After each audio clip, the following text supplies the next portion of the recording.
ورحمۃ اللہ وبرکاتہ۔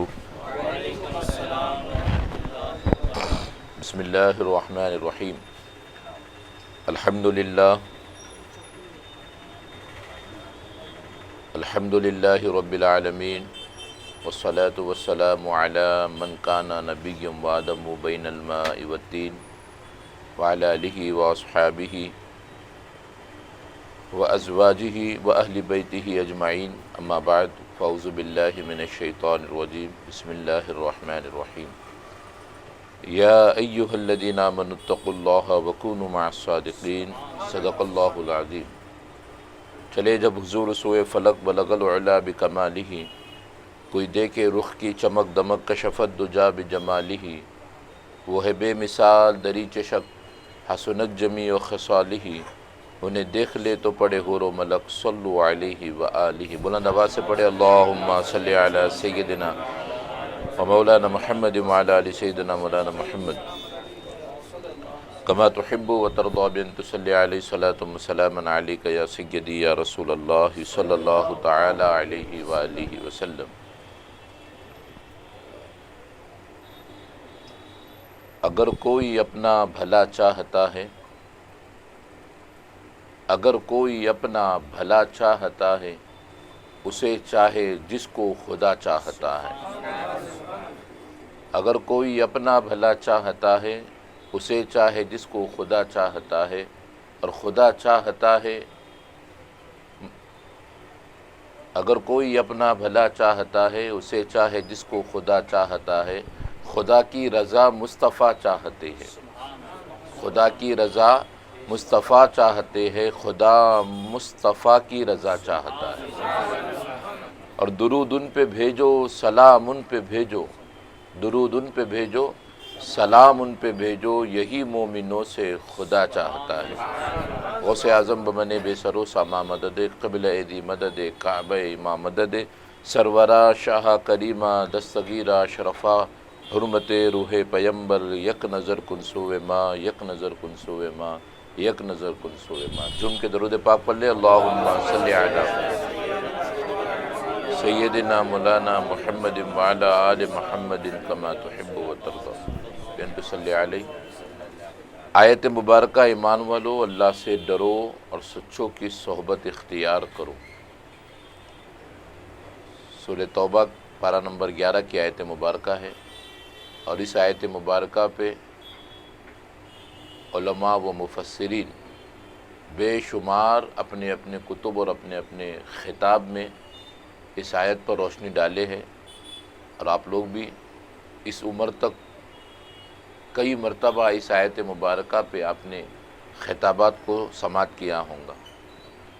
اور آج ہم اور آپ لوگ یہاں جمع ہوئے سلسلہ چشت کی ایک بہترین اور عمدہ شخصیت، تارک السلطنت محبوب یزدانی غوث العالم حضرت سید مخدوم اشرف جہانگیر سمنانی رحمۃ اللہ تعالی علیہ کے چچا شریف میں آپ کا بہترین آستانہ مبارک ہے۔ یہ مجالسیں ہم جو آپ لوگ جو مل کے بیٹھ کے کرتے ہیں، اور اس مسجد میں بھی سبحان شاہ درگاہ میں بھی بہت سے مجالسیں ہوتی ہے، ہم لوگ جمع ہوتے ہیں، بزرگان دین کو یاد کرتے ہیں۔ تو یہ بزرگان دین کو یاد کرنے کا مقصد صرف نیاز کھانا نہیں ہے، مقصد جو ہے ہماری روحانیت مضبوط کرنا ہے۔ ان اسلاف کو یاد کرنے سے روحانیت مضبوط ہوتی ہے۔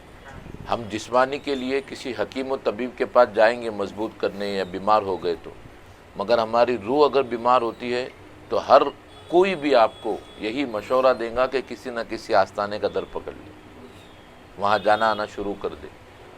تو مزاراتوں پہ جانے یا ایسی مجالسیں منعقد کرنے، اس میں بیٹھنے، ان کی سیرت کو سننے، ان کا ذکر سننے کرنے سے روحانیت مضبوط ہوتی ہے، اور روحانیت جتنی بندے کی مضبوط ہوں گی، موت کے وقت کلمہ اتنی آسانی سے زبان پر آئیں گے۔ روحانیت کمزور ہوں گی تو وہ فرشتوں سے ڈریں گا۔ جیسے علماء نے فرمایا ہمیں کہ موت کے وقت شیطان جو ہے پوری طاقت لگا دیتا ہے بندے کو بھڑکانے کے لیے کہ کفر الفاظ نکالتا ہے۔ یہاں تک علماء فرماتے ہیں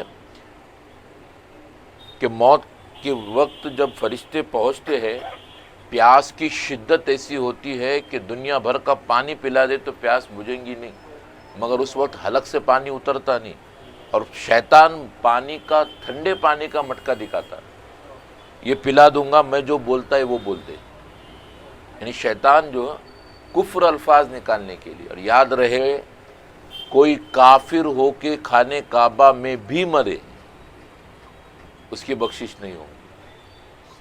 کافر ہو کے مرتا ہے، کہیں بھی مرے ہو، کس حالت میں بھی مرے ہو، مگر کفر الفاظ اگر زبان سے نکالا ہو تو اتنی بڑی دولت یہ ہمارے اسلاف اور ہمارے بزرگان دین کی یاد اور تذکرے سے ملتی ہے۔ ویسے ہم ہمارے زندگی کا سارا وقت اٹھا کر دیکھیں گے، بہت جگہ پہ بہت باتیں ہوتی ہے، سب لوگ جو ہے آج کل تو، پہلے تو پھر بھی ٹائم پاس کرنے کو بھی ڈھونڈنا پڑتا تھا کہ کیا ٹائم پاس کرے، اور آج تو ضرورت ہی نہیں ہے۔ آج اگر 2 منٹ کسی کو روکنے کے لیے کہے کہ میں 2 منٹ میں آ رہا ہوں تو انہیں 2 منٹ کسی سے بات نہیں کرے گا، 2 منٹ اس کے موبائل اس کے ہاتھ میں رہیں گا۔ آج تو یہ حال ہے سب کا، مگر لوگوں کا یہ گمان ہے کہ ایسا تذکرہ بیٹھ کے جمع ہو کے کرنا یہ بدعت ہے، یا ان کو یاد کرنا، ان کو بہت زیادہ تم لوگ یاد کرتے ہو، یہ بزرگان دین وغیرہ کو، یہ سب لوگوں کے اذہان اور ذہن میں ہے، لوگوں کے دماغ میں ہے، اور لوگوں کی سب سے بڑی غلطی یہ ہے، نشانہ بزرگان دین پہ بنایا گیا۔ عوام کو صحیح راہ پر لانے کی ضرورت تھی، بگاڑنے کی ضرورت نہیں تھی۔ یہ ایک بات ہے، کچھ دنوں پہلے، مجھے نام نہیں پتا، کچھ دنوں پہلے کسی سپر اسٹار کا کسی کا انتقال ہوا، مر گیا، تو بٹ ہمارے لوگوں کا حال دیکھیے کیا ہوا ہے۔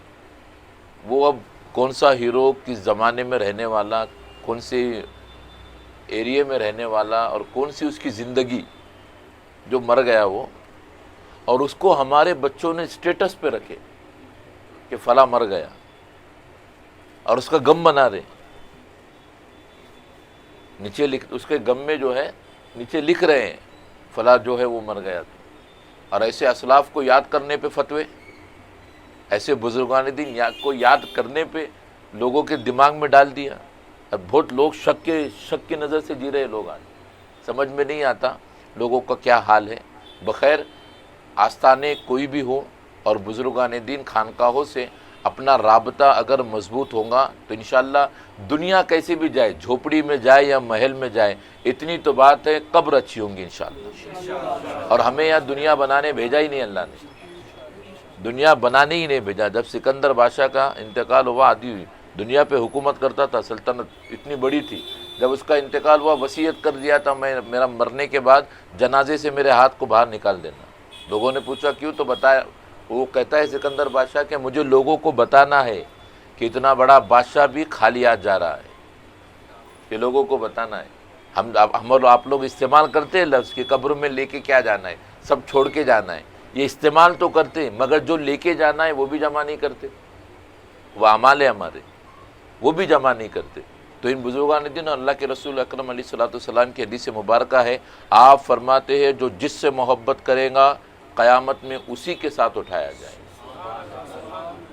یہ ہماری خوش نصیبی ہے کہ اللہ تبارک و تعالیٰ نے ہمیں ہدایت دی ہے، یہ اس کا فضل ہے جو ہم لوگ حضرت مخدوم اشرف جہانگیر سمنانی رحمۃ اللہ علیہ کو یاد کرنے کے لیے جمع ہوئے، یہ اللہ کا فضل ہے، اور ہمارے سینوں میں ان کی محبت ہے، ہم ان سے محبت کرتے ہیں۔ انشاءاللہ قیامت میں جب بھی اٹھیں گے تو ان کا دامن ہمارے ہاتھ میں ہوگا، ان کا ہاتھ ہمارے ہاتھ میں ہوگا۔ یہ اولیاء سے ہمیں جو ہے لگاؤ، ان سے محبت رکھنی چاہیے۔ ہر ولی اللہ تبارک و تعالیٰ کے جتنے بھی دوست ہیں، نیک بندے ہیں، صالحین ہیں، سب کا ادب و احترام و تعظیم ضروری ہے، سب کا احترام کرنا ضروری ہے، سب کے اپنے دل میں سبوں کے لیے محبت رکھنا ضروری ہے۔ اللہ تبارک و تعالیٰ نے قرآن مجید میں فرمایا، ایمان والو اللہ سے ڈرو اور سچوں کی صحبت اختیار کرو۔ یہ سچوں کی صحبت قرآن فرما رہا ہے، یہ لوگوں کو جب بتاتے آیت مبارکہ تو بہت کشمکش میں نظر آتے ہیں، اور دیکھتے چہرے کو، یہ سچے کون ملیں گے یہاں، یہ سچے سے مراد جو ہے یہ کون ملیں گے ابھی؟ جیسے بڑے بزرگ بول گئے ہمارے بھی کہ اچھوں کی صحبت اچھا بناتی ہے، بروں کی صحبت برا بناتی ہے۔ تو سچوں سے مراد اچھے بھی ہے کہ اچھوں کی صحبت میں بیٹھا کرو، اچھوں کی صحبت میں بیٹھوں گے۔ اب دیکھیے آپ لوہار کا کام نہیں بھی کرتے ہو اور لوہار کی دکان میں خالی جا کر بیٹھے، لوہار کام کر رہا ہے، تو جب آپ نکلیں گے وہاں سے تو اس کی کچھ نہ کچھ چیزیں باریک باریک اس کے ذرات آپ کے کپڑے پہ نظر آئیں گے۔ آپ گوشت کی دکان میں جا کے آئیں گے تو آنکھ سے بدن سے مہک جو ہے وہ اسی کی آئیں گی، اور عطر کی دکان میں بیٹھ کر آئیں گے تو آپ کی مہک عطر کی خوشبو ہی رہیں گی بدن سے جو نکلیں گی۔ تو یعنی جو جس کے ساتھ جیسا رہیں گا وہ اسی کا اثر رکھے گا۔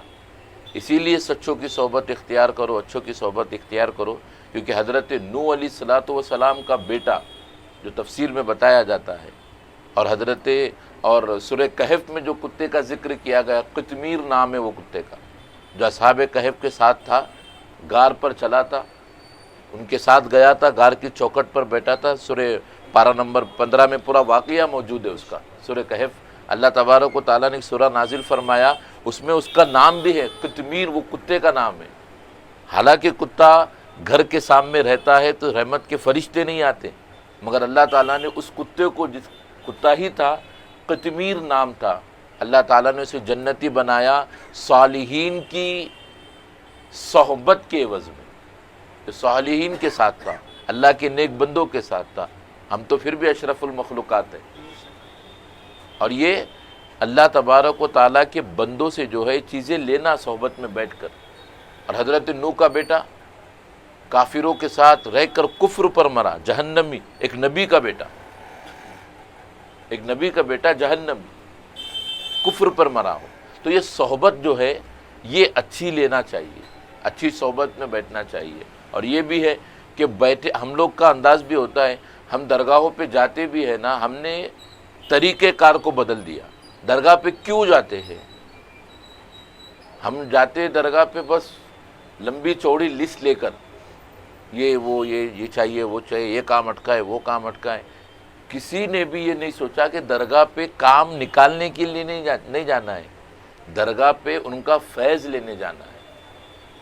ہمارے کام اٹک گئے تو درگاہ پہ لگ گئے ہم راستے پہ، اس لیے نہیں، اپنی روحانیت کو مضبوط کرنے، وہ صاحب مزار سے اپنا رشتہ مضبوط کرنے جانا ہے، اپنے کام نکالنے نہیں جانا ہے۔ ابھی نارمل گھروں پہ باتیں ہوتی ہے، پونا میں خاص طور سے کہ گھومنے جائیں گے، تو کہاں جائیں گے؟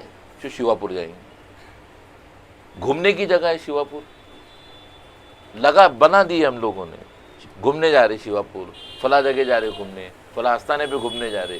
یہ گھومنے کی جگہ نہیں، یہ جگہ تو ایمان کو مضبوط کرنے کی جگہ ہے، روحانیت کو مضبوط کرنے کی جگہ ہے، ان سے پہچان بڑھانے کی جگہ ہے، اپنے ایمان کی سلامتی کی تیاری کرنے کی جگہ۔ یہ صاحب مزار یا آستانوں کے پاس جانا۔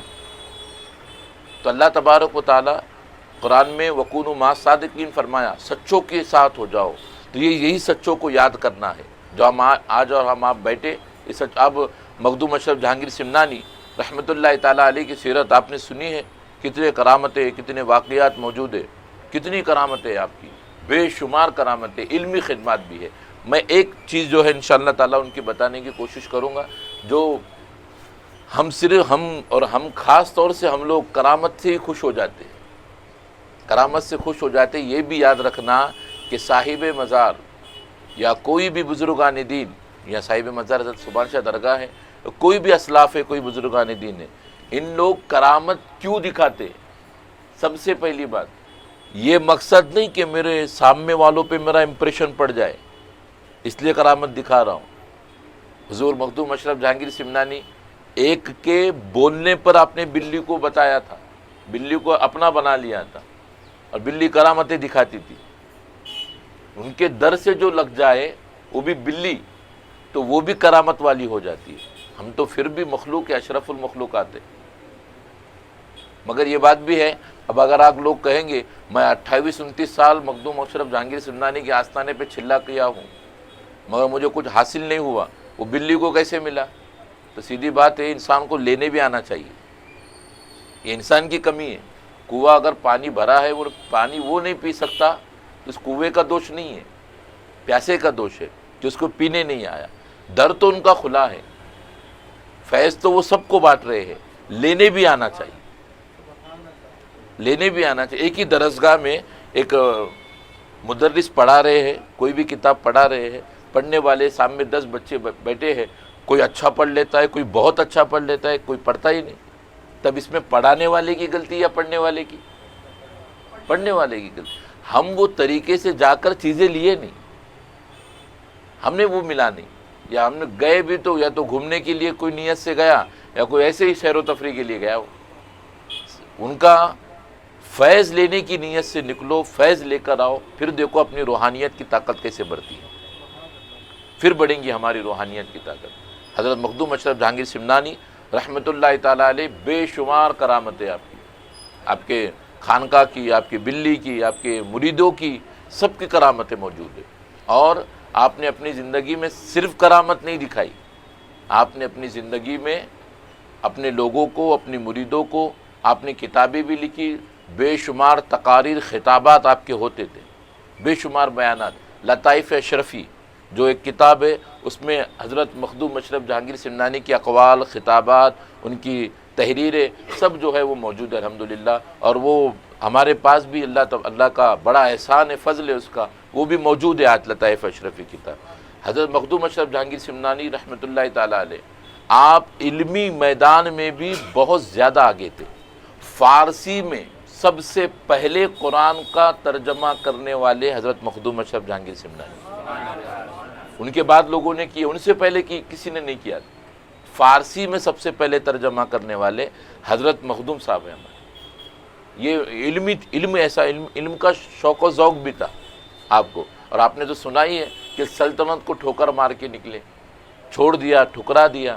اللہ تبارک و تعالیٰ یہ فضل فرماتا ہے، تبھی انسان جو ہے دنیا کو ٹھوکر مارتا ہے، اور جو دنیا کو ٹھوکر مارتا ہے، دنیا کو ختم کرتا ہے، وہ اللہ کی قربت پاتا ہے۔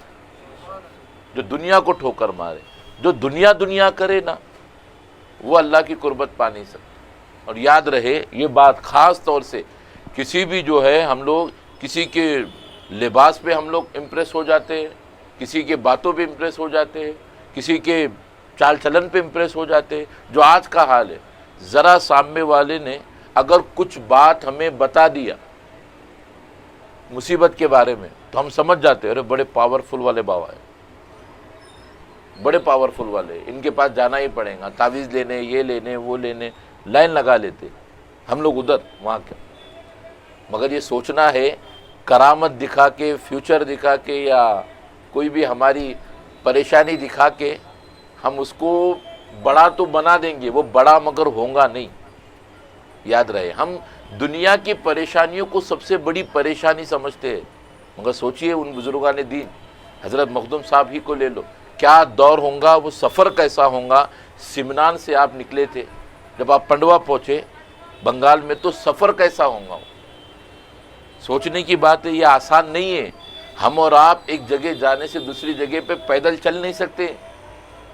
ایک نماز کے لیے اگر ہم گئے تو دوسری نماز کے لیے نہیں جائیں گے، مسجد دور ہوں گی تو چھوڑ دیں گے، گاڑی رہیں گی تو ہی جائیں گے، گاڑی نہیں تو گھر میں ہی پڑھ لیں گے نماز صرف پڑھنے کے لیے، وہ تو دین کے کام کے لیے نکلے، اور اتنا بڑا سفر طے کیا، اسی میں بارش کا بھی موسم، سردی کا موسم، دھوپ کا موسم، یہ آسان نہیں ہے۔ یہ بزرگان دین نے بڑے بڑے مصیبتیں جھیل کر دین کو پھیلایا، تب ہم تک دین پہنچا ہے، مگر ہمیں دین کی قدر نہیں، ہمیں دین کی بالکل قدر نہیں ہے۔ دین کی جو اسلام ہے، جو ایمان ہے، کس کو قدر ہے دین کی؟ ابھی ایک مسئلہ چل رہا ہے، لوگ کلمہ پڑھنے پہ بھی، جو نکاح میں کلمہ پڑھاتے ہیں، سنی حضرات زیادہ پڑھاتے ہیں، اس پہ مسئلے چل رہے ہیں۔ ابھی لوگوں کو ایمان کی فکر نہیں۔ اب اندازہ لگاؤ، لوگ جو ہے اپنے موبائل پہ اسٹیٹس رکھتے ہیں، ہم بھی رکھتے ہیں، بہت لوگ بھی اچھے لوگ بھی رکھتے، اور اچھی چیزیں رکھتے، جیسے یہاں کا یہ فاتحہ خوانی تو مخدوم صاحب کا رکھ دیے، ان کا عرس آ رہا تو ان کے حساب سے مخدوم صاحب کے سوانح حیات اسٹیٹس پر رکھ دیے، کئی لوگ ایک ساتھ دیکھ لیتے، مگر لوگ گانے بھی رکھتے۔ اب آپ سوچو گناہ کرنا کتنا آسان ہو گیا، کسی نے گانا اسٹیٹس پر رکھ دیا، ایک جگہ یہ بیٹھ کر کتنے لوگ گانے سن رہے اس کے، اور کتنا گناہ بڑھ رہا ہے، کتنا گناہ بڑھا دیا ہم نے۔ لوگ فتوے یہاں لگانا چاہیے تھا ان چیزوں پہ، کئی لوگوں نے تو ڈرایا تک نہیں ڈرایا، تبھی تو لوگ کر رہے ہیں، عوام کر رہی ہے، نوجوان طبقات کر رہی ہے، نوجوان طبقہ جو اسی میں ہے پورا، اسٹیٹس پہ گانے رکھتے ہیں، کئی لوگ سنتے، ایمان گیا۔ اب اتنا بڑا مسئلہ ہے کلمے کا کہ لوگ، حالانکہ بات نہیں نکلتی تھی یہ، مگر اب لوگوں نے پھر سے نکال دی کہ ضروری نہیں ہے، رواج نہیں بنانا چاہیے، رسم بن گئی، پڑھ لیے تو ٹھیک ہے، نہیں پڑھے تو بھی ٹھیک ہے۔ ارے کلمے کو نہیں پڑھے تو ٹھیک کہاں سے ہوگا؟ ہے تو کلمہ ہی، اور کلمہ ہے وہ صرف ایمان کافر ہی کے لیے نہیں رہتا کہ پڑھ کے ایمان والا ہو جائے۔ کلمہ ایسی چیز ہے، ان مسلمانوں کو جب چاہے تب پڑھنا چاہیے۔ ہمیں وہ ایمان کی قدر بھی نہیں، ہم سنبھالتے بھی نہیں، پتہ نہیں۔ لوگوں کا حال تو یہ تک ہوا، ایک جگہ میں نے پوچھا تھا کہ ہاتھ اٹھا کے بتانا کہ پہلا کلمہ ہی صرف جو طیب ہے، پاک ہے کلمہ، یہ کس نے کب پڑھا تھا؟ تو سب لوگ جو ہے حیرت سے دیکھ رہے تھے۔ یعنی ایسے بھی دن گزرے ہمارے کہ سال نکل گیا، کلمے کی توفیق نہیں ملی پڑھنے کی، یہ حال گزرے ہمارے، پڑھے ہی نہیں، موقع ہی نہیں ملا۔ انجمن میں پڑھے ہوں گے نا، بچپن میں انجمن میں پڑھے ہوں گے تو پھر سیدھا نکاح میں، بیچ میں ضرورت پڑی ہی نہیں کلمے کی۔ یہ حال ہمارا، یہ بڑی دقتوں پریشانیوں سے ایمان ملا ہے، تو اس کی قدر بھی کرنی چاہیے ہمیں۔ حضرت مخدوم اشرف جہانگیر سمنانی رحمۃ اللہ تعالیٰ علیہ، آپ نے سلطنت کو ٹھوکر مار کے وہاں کا سفر کیا، پنڈوا پہنچے، آپ کے پیر و مرشد حضرت علاء الحق پنڈوی رحمۃ اللہ تعالیٰ علیہ آپ کے ساتھ، آپ کئی سال آپ کے ساتھ رہے، پھر وہاں سے اجازت لے کے آگے بڑھے، کچوچا پہنچے، جونپور گئے، جونپور سے محمد آباد بھی آپ سفر میں گئے تھے، پھر اس کے بعد آپ کچوچا شریف پہنچے، پھر کچوچا میں آپ نے جو ہے اپنا آخری جگہ کو مقرر کیا، اور وہیں پر آپ کا آستانہ بنا۔ یہ اتنا بڑا سفر ان کا، اتنی پوری زندگی آپ اٹھا کے دیکھ لو، جو زندگی ان کی، آپ کی حیات ہے، آپ کی زندگی ہے، زندگی کے حوالے سے جو کچھ لکھا گیا ہے، ہم خود سوچ سکتے کتنی دقتیں پریشانیاں اٹھائی ہوں گی، تب جا کے ایمان لوگوں تک پہنچایا ہے، اور وہی ایمان جو ہے ہم تک آیا ہے، اور ہمیں اس ایمان کی قدر نہیں، ہمیں جو ہے کوئی چیز جو قرآن ہم تک پہنچا، ایمان پہنچا ہے، قرآن، شریعت، اسلام پہنچا ہے، اس کی کوئی چیز کی ہمیں قدر نہیں۔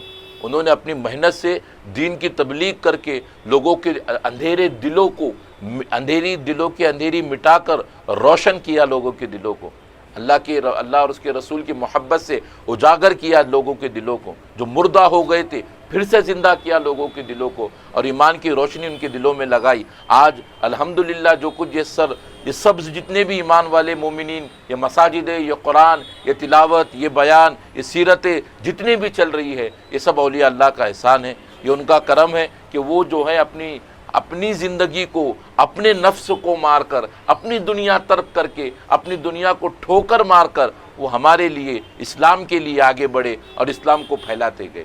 الحمدللہ یہ اللہ کا کرم ہے کہ ہمیں جو ہے اللہ تبارک و تعالیٰ نے ایمان والا رکھا ہے۔ سب سے بڑی نعمتوں میں سب سے بڑی نعمت ایمان کی نعمت ہے، جو ہمارے اور آپ کے پاس ہے، سب سے بڑی نعمت ہے۔ اگر یہ نعمت چھین لی جاتی ہے تو پھر ہمارا دنیا میں ہم کتنے بھی بڑے مالدار ہو جائیں، کوئی ہمارا کام نہیں، کوئی فائدہ نہیں، کتنے بڑے بھی ہو جائیں۔ مگر سب سے بڑی اگر کوئی دولت ہے تو وہ اللہ تعالیٰ کی طرف سے ایمان کی دولت ہے، جو ہمارے اور آپ کے پاس ہے۔ اب ایمان کو بچانے کے لیے ان اولیاء کو یاد کرنا بڑی دولت ہے، تو بچانے کے لیے بھی بڑا ذخیرہ ہو چاہیے۔ اب کوئی کہے گا کہ ایک ہی بزرگ کو یاد کر لو، سال میں ایک ہی بزرگ کو یاد کر لو، انہی سے محبت رہیں گی تو وہی بچا لیں گے۔ مگر بات جو ہے ایمان کی ہے، ایمان بڑا قیمتی ہے تو اس کو سنبھالنے کی چیزیں بھی بڑی قیمتی ہوں۔ جتنی چیزیں ہوں، سیدھی بات ہے، کوئی کسی کے پاس اگر 1 روپیہ ہو تو وہ جیب میں رکھیں گا، 100 روپے، 1000 روپے تک جیب میں رکھیں گا، 10,000 روپے جیب میں رکھیں گا، 1 کروڑ روپے رہے تو جتنی بڑی رقم سیف تجوری اتنی اچھی لگائیں گا۔ تو ایمان تو اس کی تو ہم گنتی کر ہی نہیں سکتے، ایمان کتنا قیمتی ہے. تو اس کو سنبھالنے کے لیے کیا کرنا ہوگا؟ صرف مخدوم صاحب نہیں، تمام سلاسل کے، تمام خانقاہ کے تمام بزرگان دین کو ہم یاد کریں گے انشاءاللہ. تب جا کے ہمیں تجوری مضبوط ہوں گی تو ہمارا ایمان بھی سلامتی رہے گا. ورنہ ایمان کے چور تو بہت نکلے، ایمان چرانے والے تو بہت نکلے. کتنے برباد ہوتے ایمان لوگوں کے کہ کئی مرتبہ جملہ نکال دیتے ایسے معاذ اللہ، اور کافر ہو جاتے، معلوم بھی نہیں رہتا کہ کفر ہو گیا مجھ سے. تو یہ اسلاف ہمارے بزرگان دین، ان کے رابطے میں آنے کے بعد انشاءاللہ ہمیں فائدہ ہے، ہمارے ایمان کو فائدہ ہے. حضرت مخدوم اشرف جہانگیر سمنانی رحمۃ اللہ تعالیٰ علیہ، آپ نے جو ہے دور بدور جب جیسی ضرورت پڑی آپ نے دین کی خدمت کی. اور حضرت خواجہ بندہ نواز بلند پرواز گیس و دراز رحمۃ اللہ تعالیٰ علیہ کے بارگاہ میں 2 مرتبہ یا 3 مرتبہ حاضری فرمائی حضرت مخدوم اشرف جہانگیر سمنانی. ایک بار ملاقات بھی ہوئی ہے، ایسا میں نے سنا ہے. ایک بار حضرت مخدوم صاحب کی خواجہ بندہ نواز سے 1 مرتبہ ملاقات بھی ہوئی ہے. آپ گلبرگہ شریف ہی کے دورے پر تھے اور ایک فتنہ اجاگر ہوا کہ کسی نے اپنے آپ کو مہدی کہا، میں امام مہدی ہوں. کسی نے کہا، ابھی بھی کچھ 4-5 سال پہلے بھی ہے، پھر سے وہ حیدرآباد سے خبر اڑ گئی تھی، ویڈیو آیا تھا کہ میں امام مہدی ہوں. وہ اکاؤنٹ کے ڈیٹیلز وغیرہ سب کے لے رہا تھا، پیسے لے رہا تھا. اب یہ فتنہ اس زمانے میں بھی تھا اور یہ اٹھنے والا ہے فتنہ امام مہدی کا. مگر ہم کو اللہ کے پیارے رسول صلی اللہ تعالیٰ علیہ وآلہ وسلم نے ساری نشانیاں بتائی، حدیث میں ذکر ہے اس کا. حضرت مخدوم اشرف جہانگیر سمنانی رحمۃ اللہ تعالیٰ علیہ، آپ نے جب یہ سنا کہ امام مہدی کا فتنہ پھر سے اڑ گیا، کسی نے اپنے آپ کو مہدی کہا ہے، میں امام مہدی ہوں، تو آپ نے اپنے تقریر میں اور تصنیف میں یہ لکھا اور بولا کہ امام مہدی کے آنے کی نشانیاں کیا کیا ہیں. ضرورت پڑی تو آپ نے اٹھا لیا قلم اور پھر بیان میں آپ نے لکھا. تصنیف میں آپ کی جو اقوال ہے اس کو بھی لطائف اشرفیہ میں قید کیا گیا ہے، قلم بند کیا گیا ہے. تو لطائف اشرفیہ میں آپ فرماتے ہیں کہ امام مہدی جو آنے والے ہیں ان کی حدیث کی شرح میں آپ نے لکھا ہے کہ ان کی کیا کیا نشانیاں ہوں گی، کیونکہ نشانی ہونا ضروری لازم ہے. سب سے پہلے آپ نے لکھا وہ حسنی ہوں گے. سب سے پہلے امام حسن کی خاندان سے ہوں گے اور ماں کے ذریعے حسینی ہوں گے. حسن و حسینی امام مہدی جو آنے والے ہیں سید ہے، حسنی حسینی سادات میں سے ہوں گے. سب سے پہلے آپ نے لکھا کہ سید ہوں گے، اور ان امام مہدی کو بولنے کی ضرورت نہیں ہوں گی کہ میں امام ہوں، لوگ دیکھتے ہی پہچان لیں گے یہ امام ہے. ان کو بولنے کی ویڈیو پہ، ٹی وی پہ، اب تو ویڈیو پہ بھی آ گئے. یاد رکھو یہ بات کو، جو لطائف اشرفیہ میں حضرت مخدوم صاحب نے لکھا ہے کہ امام مہدی کو بولنے کی ضرورت نہیں ہوں گی کہ میں امام ہوں، عوام اور مسلمان دیکھتے ہی پہچان لیں گے یہ امام مہدی. اور مقام ابراہیم اور خانہ کعبہ کے دروازے کے بیچ میں امام مہدی مبعوث فرمائے جائیں گے، مبعوث ہوں گے وہاں، اور لوگ چہرہ دیکھ کر ہی سمجھ جائیں گے امام مہدی، اور لوگ ان کے قریب ہوتے جائیں گے امام مہدی کے. اور حضرت مخدوم صاحب آگے لکھتے ہیں حضور علیہ الصلاۃ والسلام کی شکل کے مشابہ آپ کی شکل ہوں گی، مشابہ ہوں گی آپ کی شکل. اور اعلان کریں گے امام مہدی، لڑنے کے لیے، اسلام کا پرچم بلند کرنے کے لیے امام مہدی علل اعلان کریں گے. اور بتایا یہ بھی جاتا ہے، آگے یہ بھی لکھتے ہیں کہ جو دو جر جو ہے نا، لوگ جو ہے زیادہ سے زیادہ آپ کے ہاتھ پہ بیعت کرنے شروع ہو جائیں گے، اور جو انکار کریں گا اس سے اعلان جنگ ہوں گی. اور پھر فرماتے ہیں حدیث کی شرح میں، حضرت مخدوم پاک لکھتے ہیں حدیث کی شرح میں کہ حضور علیہ الصلاۃ والسلام کی جرح کہتے ہیں جنگ میں لڑتے ہیں نا، وہ جو پہنتے ہیں کور، اس کو جرا کہتے ہیں۔ تو حضور علیہ الصلوۃ والسلام کی جرا امام مہدی کو پنائی جائیں گی، اور پنائے جانے کے بعد ایسا لگے گا کہ امام مہدی کے ماپ لے کر ہی بنائی گئی ہے، اتنا فٹ بیٹھیں گی امام مہدی۔ یہ تبرکات کی بھی روشنی ڈالی جا سکتی ہے یہاں پر۔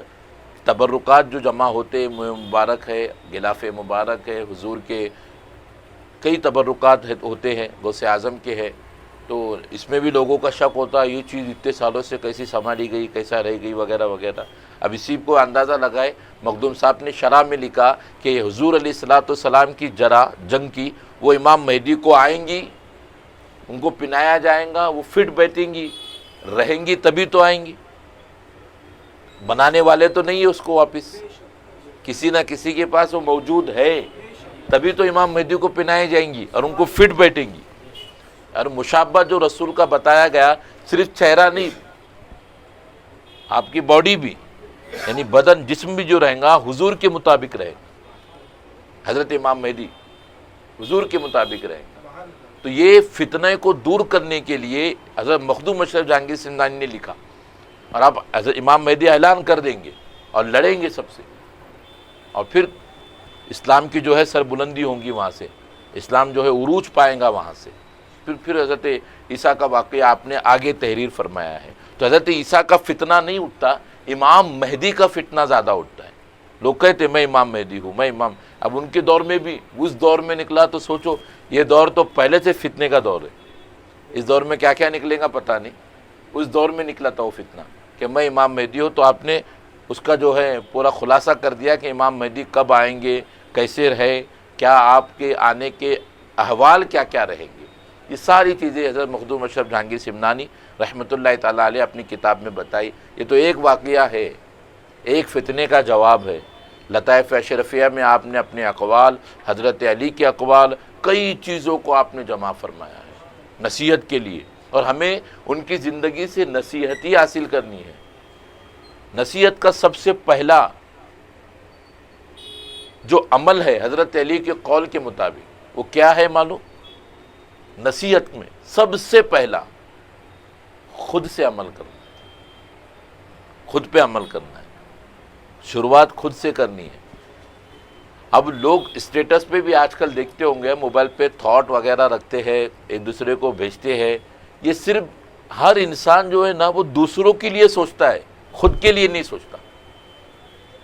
وہ چغلی کا ہو تو دوسروں کے لیے سوچیں گا، غیبت کا ہو تو دوسروں کے لیے سوچے گا، خود کے لیے نہیں سوچتا۔ ہمیں شروعات خود سے کرنی ہے۔ ابتدا جو ہے انسان کو پورے ماحول کو سدھارنا ہو، گھر کو سدھارنا ہو تو خود سے کرنی ہوتی ہے۔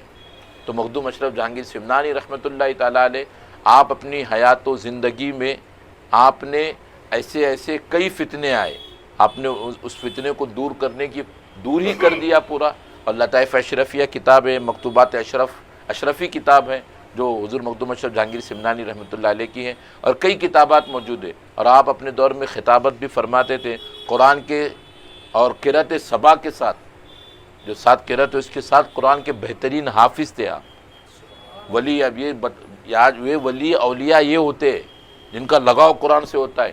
آج کے پیر بابا نہ قرآن قاعدہ پڑھنے نہیں آئے گا ان کو، قرآن تو دور کی بات ہے، نمازوں کی دوری، نمازوں کی معلومات نہیں، نمازوں سے پوری دوری ان کی، چہرے پہ داڑھی نہیں، اور قرآن تو پڑھتے بھی ہوں گے نہیں ہوں گے معلوم نہیں۔ مگر حضرت مخدوم اشرف جہانگیر سمنانی قرأت سبا 7 قرأت کے ساتھ حافظ قرآن تھے، 7 قرأت کے ساتھ حافظ قرآن تھے۔ اتنا شوق اور ذوق تھا پڑھنے کا۔ حضور غوث اعظم کا قول ہے نا کہ ہر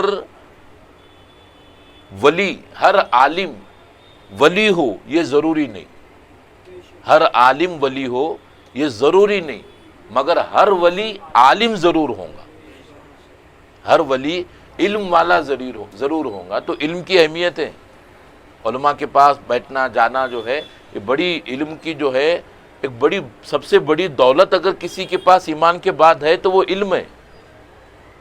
علم نے تو لوگوں کو کہاں سے کہاں تک پہنچایا، اور ہم علم کو ناکارہ طور سے دیکھتے ہیں، حقیر انداز سے دیکھتے ہیں۔ علم کو سیکھنا چاہیے ہمیں، دین کے جتنے بھی اسباب ہے، اسباق ہے، سبق ہے، سارے سیکھنا چاہیے، قرآن سیکھنے کی کوشش کرنا چاہیے۔ اب آ گئی بات تو سن لیں، لوگ قرآن سے جو ہے، ابھی آپ خود بولو کب پڑھتے قرآن ہم؟ اب آ گئی بات، اور یہ لائیو بھی ہے، یہ یوٹیوب پہ جانے والا بھی، اچھی بات ہے، کب پڑھتے قرآن؟ میں نے رمضان میں کوئی مرا تو، اس کے علاوہ اتنا ہی قرآن کا کام، اتنا ہی قرآن کا کام بچا کہ باپ کے انتقال کے بعد 250-300 روپے کا مسجد سے، دکان سے قرآن لے کے مسجد میں رکھ دینا۔ ایک دور تھا مسلمانوں کا ایسا کہ محلے میں ایک قرآن ہوتا تھا، پڑھنے والا پورا محلہ ہوتا تھا، تو ان لوگوں کی باری ہوتی تھی، آج یہ 5 لوگ پڑھیں گے تو کل تم 5 لوگ پڑھیں گے، پرسوں ہم 5 لوگ پڑھیں گے، پھر اس کے بعد یہ 5 لوگ پڑھیں گے، ایسا باری ہوتی تھی قرآن پڑھنے کی۔ آج قرآن کتنے ہیں اور پڑھنے والے نہیں ہیں، تو گھر میں قرآن رکھنے سے برکت نہیں، پڑھنے سے برکت آئیں گی۔ آپ بتاؤ، گھر میں ٹی وی رکھے اور ٹی وی کو بند رکھے تو لوگ کیا بولیں گے؟ ٹی وی لیا کیوں؟ جب بند رکھنے کا تھا تو لیا کیوں؟ ٹی وی ہے تو چالو کرو، آن کرو، اس پہ دیکھو، پھر قرآن لیا کیوں؟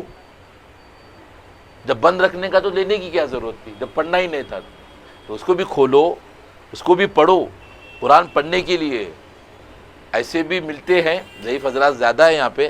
کسی سے میں نے پوچھا تھا مذاق میں کہ قرآن کو وہاں کب پڑھے ہوں گے آپ نے؟ بولے آتا تو نہیں مولانا، مطلب ہاتھ تو لگائے کہ نہیں، تو وہ سوچنے میں پڑ گئے، بولے پتہ نہیں کب ہاتھ لگایا، یعنی زندگی نکل گئی ان کی، قرآن کو ٹچ بھی نہیں کیے۔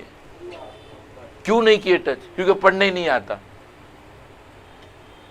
تو ضروری ہے پڑھنے نہیں آتا تو قرآن کو ہاتھ میں بھی نہیں لینے کا، حالانکہ قرآن کو دیکھنا بھی ثواب ہے، ہاتھ لگانا بھی ثواب ہے، چومنا بھی ثواب ہے، کوشش بھی کر سکتے پڑھنے کی۔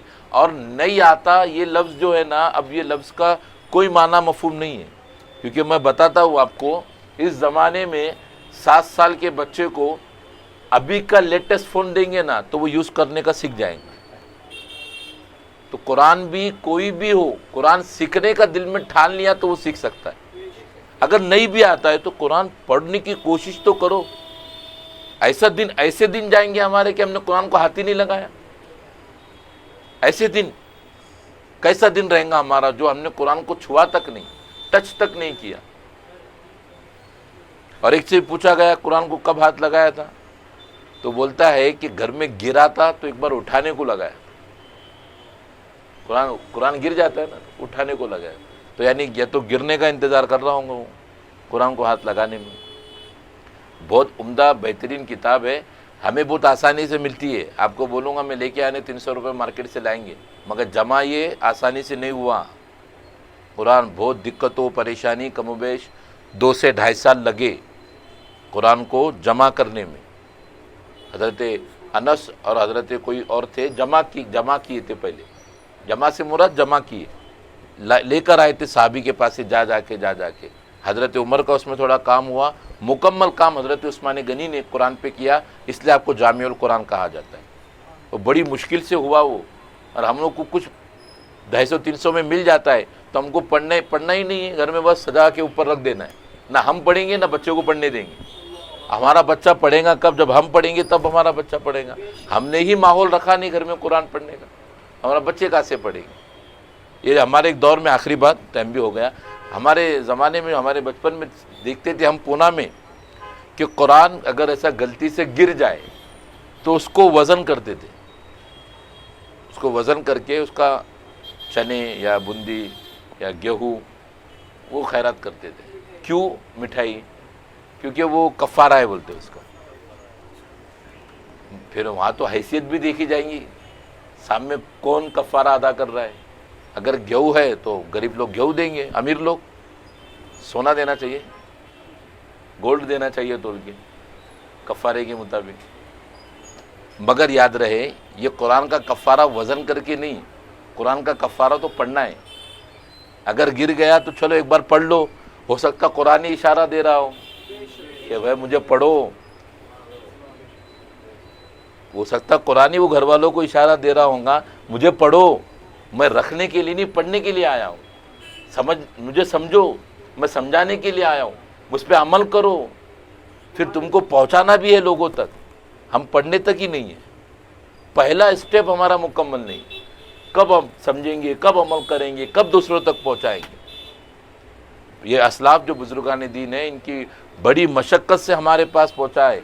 جو بھی آج جو فیسلٹیز، جو ایمان کی، مسجد کی، اذان کی، قرآن کی، جتنی بھی فیسلٹیز آج ہمیں مل رہی ہے، یہ ان کی محنت کی بدولت، ان نے محنت کی، آج ہم آسانی سے اذان سن رہے، جا رہے، نماز پڑھ رہے، آسانی سے قرآن پڑھ رہے، قرآن گھر میں پڑھ رہے، کوئی ٹینشن نہیں ہم کو، کیونکہ ان نے ویسی محنت کی ہے۔ الحمدللہ ہم یاد کرتے ہیں ان کو، اور اپنی حیات تک انشاءاللہ ان کو یاد کرتے رہیں گے، تاکہ جو ہے ہماری دنیا بھی بہتر ہو جائے اور ہماری آخرت بھی بہتر ہو جائے۔ کہنے سننے میں کچھ غلطی ہو تو اللہ تعالیٰ اپنے فضل و کرم سے معاف فرمائے۔ وآخر دعوانا الحمدللہ رب العالمین۔